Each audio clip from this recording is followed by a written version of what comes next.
You'll never see a butcher use a chainsaw to trim the fat off a steak. It's just pointless and it's not efficient in how to do your operation. But yet we want to give Elon a chainsaw, the chainsaw of democracy or bureaucracy or whatever you called it, to trim our budget back, to save the American people and balance our budget.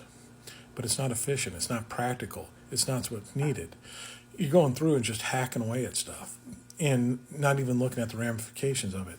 If a butcher were to go in and do that to a steak with a chainsaw, you're not going to have a steak anymore. You might have a little bit of hamburger and ground beef left over, but you're not going to have, if you had an 8-ounce steak, you're only going to have 2-3 ounces of beef left over after that chainsaw is done with it. It's not good. It's not efficient. It's going to affect you, and you're going to go hungry that night because you didn't have your full meal. And that's what's happening to the American people now. You see this cut in the Department of Education to try to eliminate it for what it is, and we won't get into the schematics of that and how that's actually going to come through and how it's going to take Congress to come alongside and keep licking the boots of 47 to make it pass. But let's just look at what it really is and what it is doing to the people.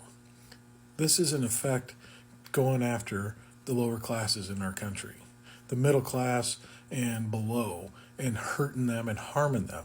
These are the people that benefit from the federal funding of the Department of Education. All of our state and local taxes, property taxes, go and fund the meat and potatoes of the school system. But a lot of these people that are dependent on, maybe it's an extra meal program for breakfast or something like that, or special ed needs of someone that can't afford the extra care and needs to have them try to go to school to learn and be able to associate and assimilate with other kids their age. And these programs are funded by the federal government and are going to be cut. It's people that need these programs, that can't afford to do them on their own, that are going to be stripped away. This is quite simply a tax on the middle and lower classes in our country. It doesn't affect the top 1%. They're sending their kids to private schools. They get all the special perks and benefits they want. They can afford it and pay for it. The people that can't are getting hurt from it now. And that's what all these Doge cuts are. They're just a tax against the lower middle class and just taking away things that directly benefit them and they need to be able to sustain a day-to-day life. And they want to do this. One, they want to take education away so we don't know how to think and rationalize and learn from our past mistakes and just are completely dependent on them for all the information coming from us so they can spoon feed us, kind of like the evangelical church does with Bible studies. And they really want to promote it because they look at their voting base and what it was. It is the uneducated, the religious that go against education and scientific research and all this because it goes against their doctrine and dogma and fights against their ways of teaching things, and people will start falling away from the church if they want it. So they're, catering to their base. They're trying to create a bigger base by uneducating all the people to vote. Two, it doesn't let people be able to move up in the world.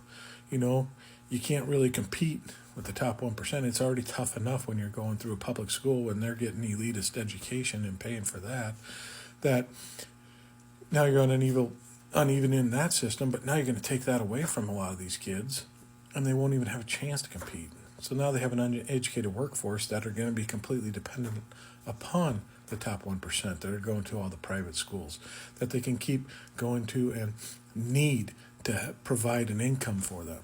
And now it's a workforce dependent on the people to give them the jobs, and that's what they really want. They want people to be able to progress and get farther in life. It's not something they can control because then that would be competition against them possibly later when that goes down the road and if that person starts a competitive business against them. So they don't want that. They're trying to stack the deck in their favor like they always have done. And all the cuts Doge are doing is doing this. It's just affecting everyone down below. The USA cuts that affected the farmers. Who's more of a common man in the country than a farmer? And yet they're going to have to sell all their stuff to big corporate farms to get rid of it. Their family farms that they've run for generations are gone now, and they have no source of income and have to find a job working for these people above them.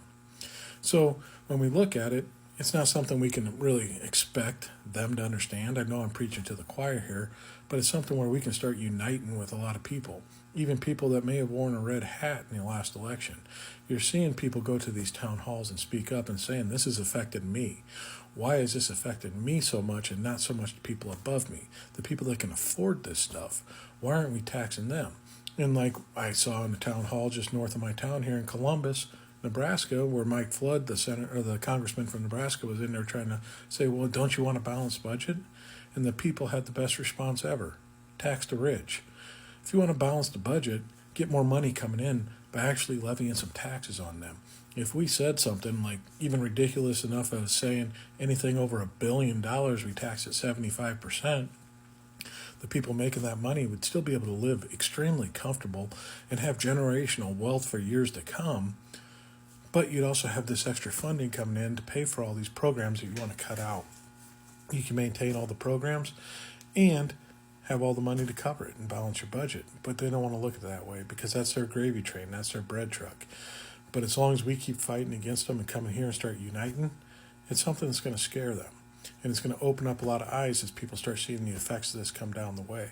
So we have to be willing to reach across the aisle, to unite with them, to allow them to say, hey, I understand, I voted for this, I have to deal with this.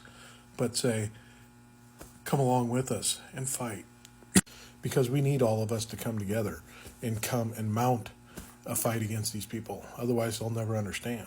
It's the only way we can really win anything in this country and take over what's happening to our country now.